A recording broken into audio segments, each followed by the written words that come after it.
Hey guys. Hey guys. Hey guys.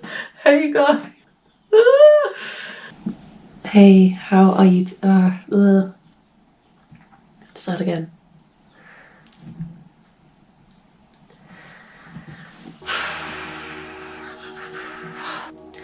Blessings, sweet souls.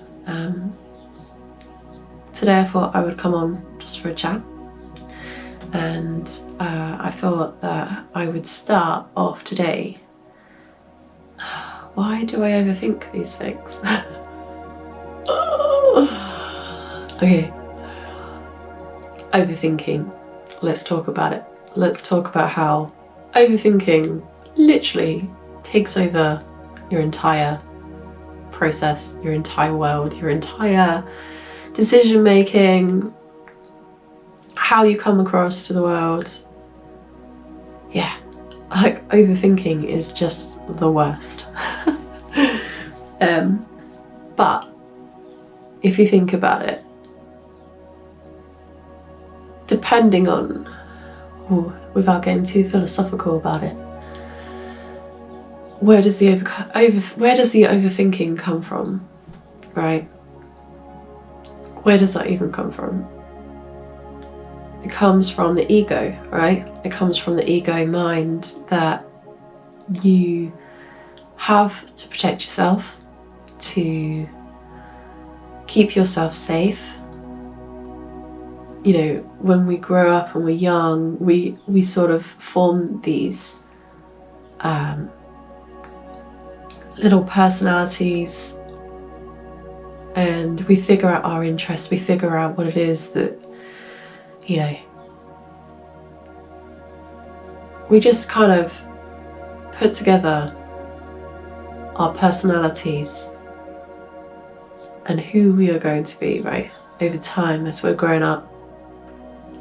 And if you are the type of person that would be met with perfectionism, worried about imperfection, right? How you come across, how others see you. It's crazy. If you think about it, it's crazy because when we were kids, we didn't care. We didn't care, did we? I mean, have you ever met a child who, I mean, at the beginning, like when they're very young, who really cares about what people think? You know, we come into this world just with this knowing of who we are, like truly, without the projections of others and the projections of other ideas, right? Ideals. And we just are. We just be. That doesn't, I know that we just be. Does that make sense? Well, we just, you know what I mean. And so I suppose what I was getting to from here is that we hold on, as we grow up, we hold on to these beliefs that we're seen a certain way by people, right? We have to be a certain way.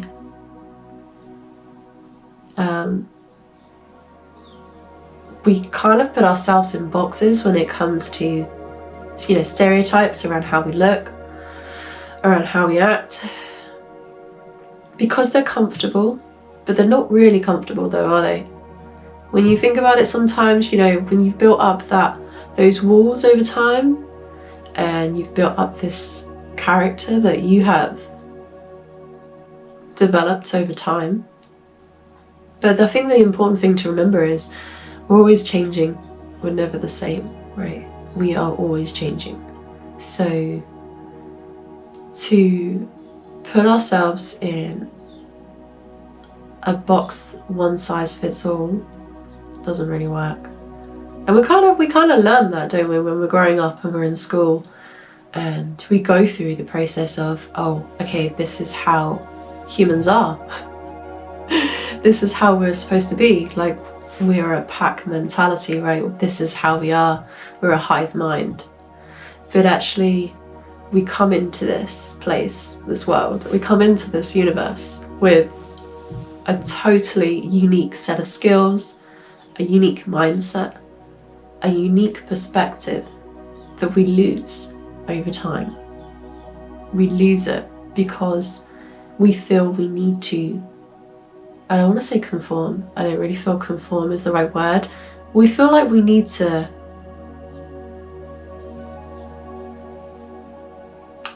mold ourselves. Like, think of plasticine, right? That's what's coming to mind. We need to kind of like mold ourselves into what our parents and those people in our lives do. I don't know where I'm going at with this tangent, but what I was trying to say is that if you suffer with perfectionism, or you think you could do with some healing for your inner child, right?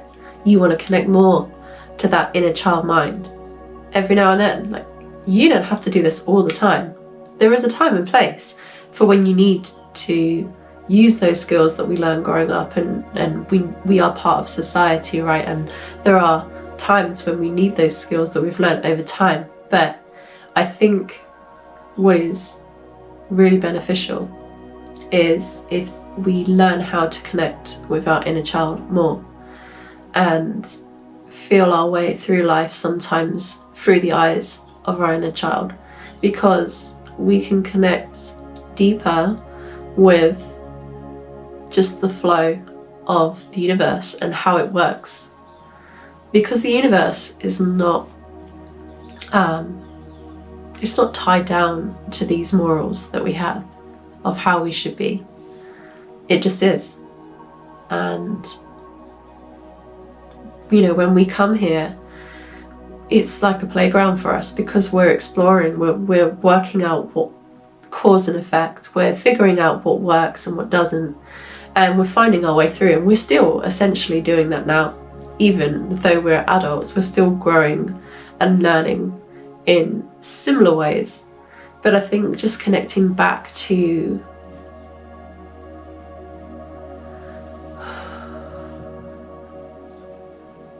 letting go of that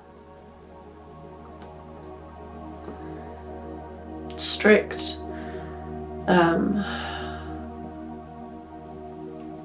categorization, right? A, B, C, 1, 2, 3, everything is labeled, right? In order, and an order that we are taught. But when you think about things, sometimes things happen organically. They happen the way that they are meant to unfold.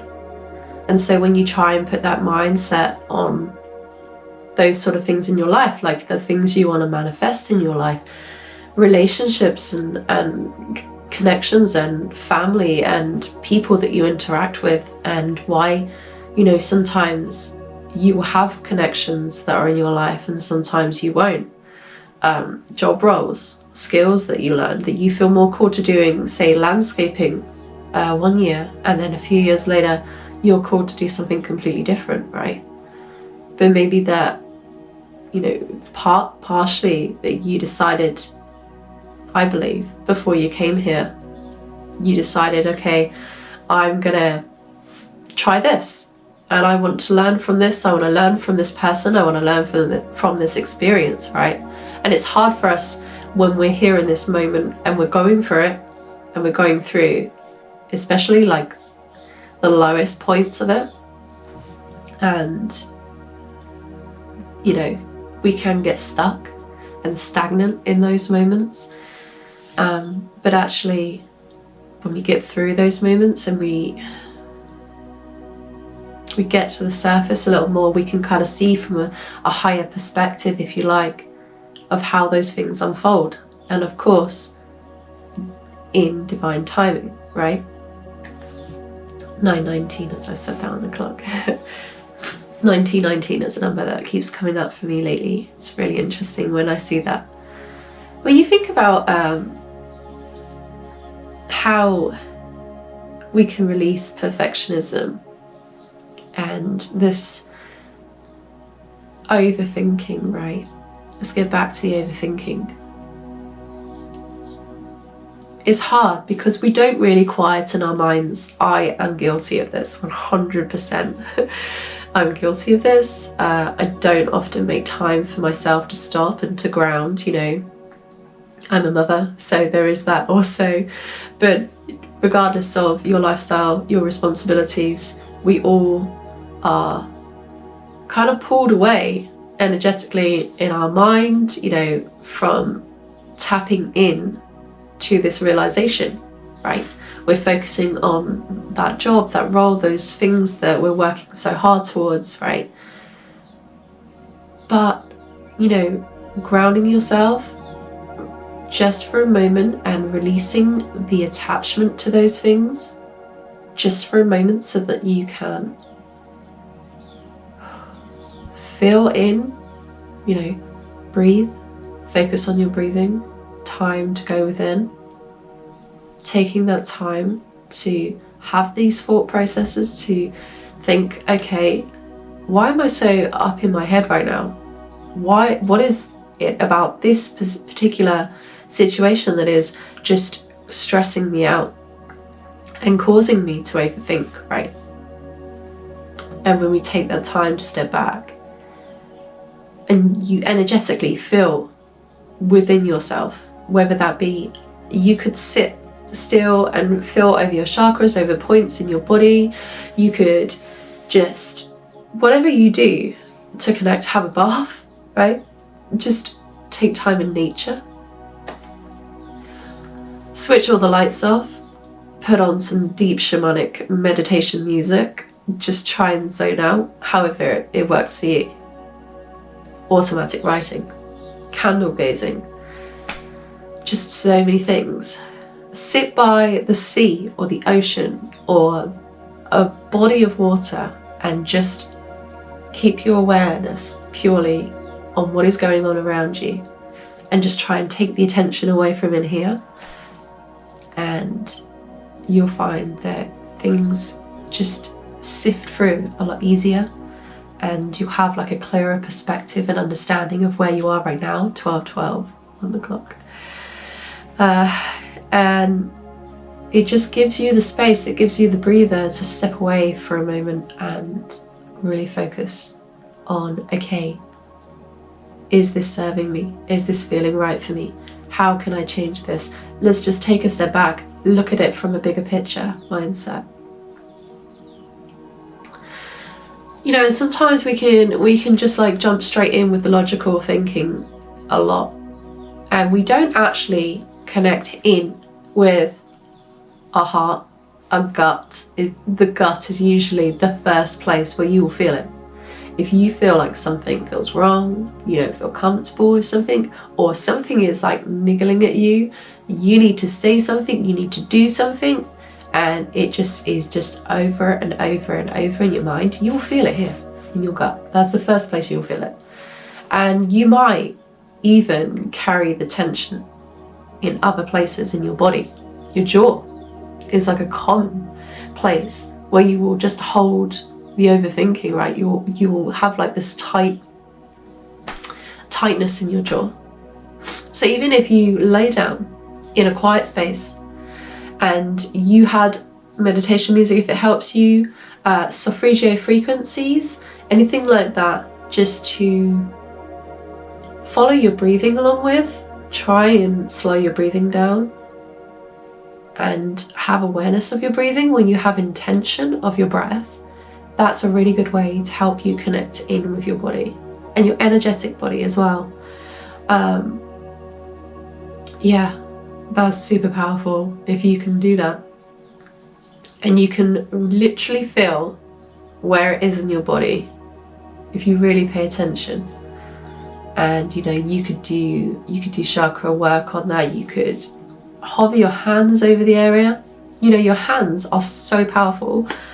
You can just build energy within your hands just from visualization.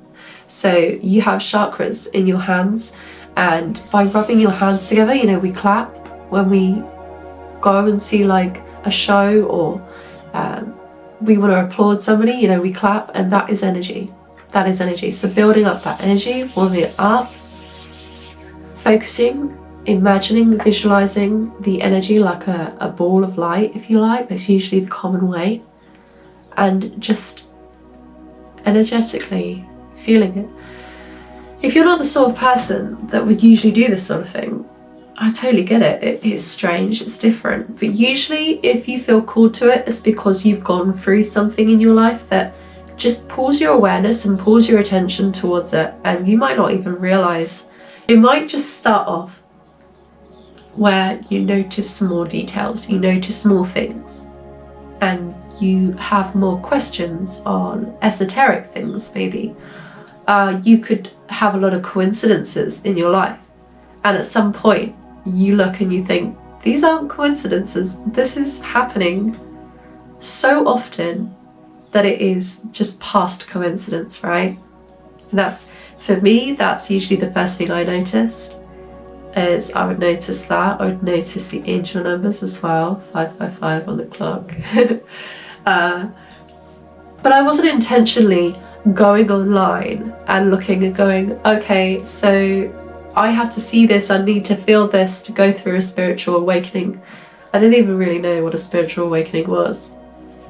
But it's usually a lower point in your life that usually activates it in some way, and that can happen over time as well. So expression, going back to expression, using different methods to express yourself, you know, different new methods that you haven't used before. It could be that maybe, I don't know, you try using an art medium. You might not be creative, but you could try doing like some yoga, or you could maybe put some music on and just dance and move. There's so many different ways that you can express yourself, but you could just start, you know, writing in a journal, and maybe that journal would then turn to a story, or it could inspire you to write an autobiography maybe. It could be anything. But just starting that process of expressing yourself, getting the expression out, especially if you're overthinking and you're anxious and you're kind of in your head all the time, you need to get that energy out. So through expressing yourself, even if it's just privately in your own space, is so good for you and your energy, because you are constantly pulling in more information all the time, and the overthinking and the stagnancy is energetically not great for you. But to just express is a form of allowing that information to flow through you. And so, you know, you're expressing, and we have times when sometimes we have loads of energy to express ourselves, to be creative, and to tackle a project, to tackle a goal or something that we're working hard towards. And some days we need to rest, and that's just the process of the universe in itself. You watch, you know, the seasons. There are seasons of rest and there are seasons of growth, and so it's the same with you. But you know, some seasons are going to be quieter than others, but it's just about remembering that you are a receptive being, and that you are going to be receiving ideas, intuition, through your intuition mostly, but you're going to be receiving all sorts of things that will motivate you. And if you're overthinking, and if you're judging yourself, and if you can't express it, that's just being stuck, isn't it? It's getting stuck in your body and your energetic body, and it's just energy that isn't being used in a way. I don't know if I'm making any sense here right now, but I just feel called to say this because I have just procrastinated, and I've gone through the different highs and lows and met the middle of different goals that I wanted to achieve, different things that, you know, an idea would come through and I'd feel really motivated to do it. And it's hard sometimes, because if you have so many ideas and you don't know how to filter them all out, you don't know which one to go with, and you're overthinking in that case, then that's where journaling could really help, because you're writing everything down, you're getting it out of your mind, right? This is why people like to journal. But if you just do that and you get yourself into a clear space for for your mind, right? And also release the attachment. I think what I struggle with is I have such a strong attachment to the things that I want to achieve because I have so much passion towards them, right? So I will have just like this huge attachment to the outcome of that goal or whatever that idea is that's come through me. But sometimes they're just not meant to fully be finished. You know, sometimes we're motivated to do something that will lead us on to something else. So even if you follow through with that just desire to follow that goal or that thing that has motivated you, that it still leads you onto the next path where you will come across something that is more aligned with your energy and your frequency at the time. And it may be that you had to find that subject, that skill, that connection, that person.